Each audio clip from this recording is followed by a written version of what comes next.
Maithili express की शानदार प्रस्तुति।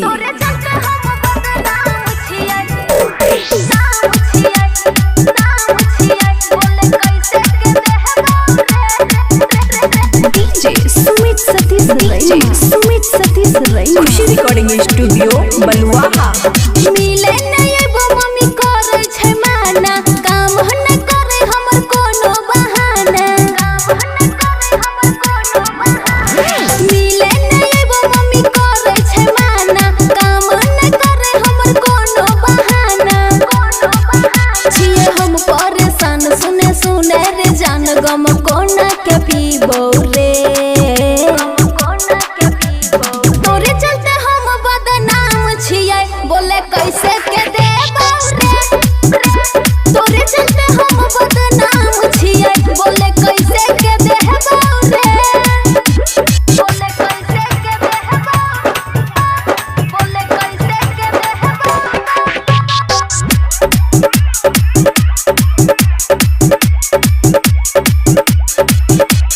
तोरे चलते हम बदनाम छिए, बोले डीजे सुमित सतीश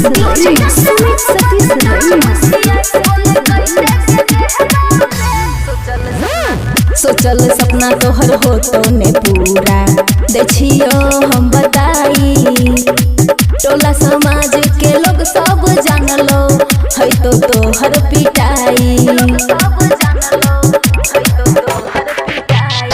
सोचल सपना तोहर हो तो ने पूरा देखियो हम बताई। टोला समाज के लोग सब जानलो भेजे तो तोहर पिटाई। छोड़ दही तू संग बेसी कर ने तनु दिल से तोरा भुलैबो रे।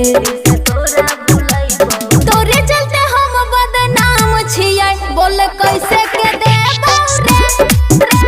तोरे चलते हम बदनाम छिए, बोल कैसे के देबो रे। बोले कैसे के देबो, बोले कैसे के देबो।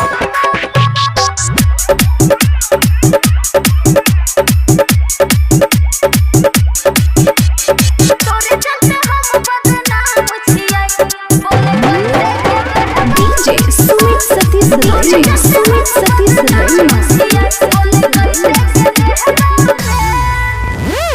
रेटर सुमित साजन मत बन जिद्दी, संकल छै हमर भाई।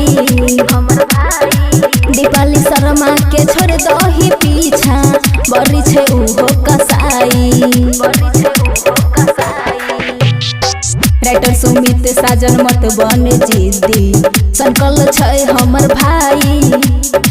दीपाली शर्मा के छोड़ दही पीछा, बड़ी छै उहो कसाई।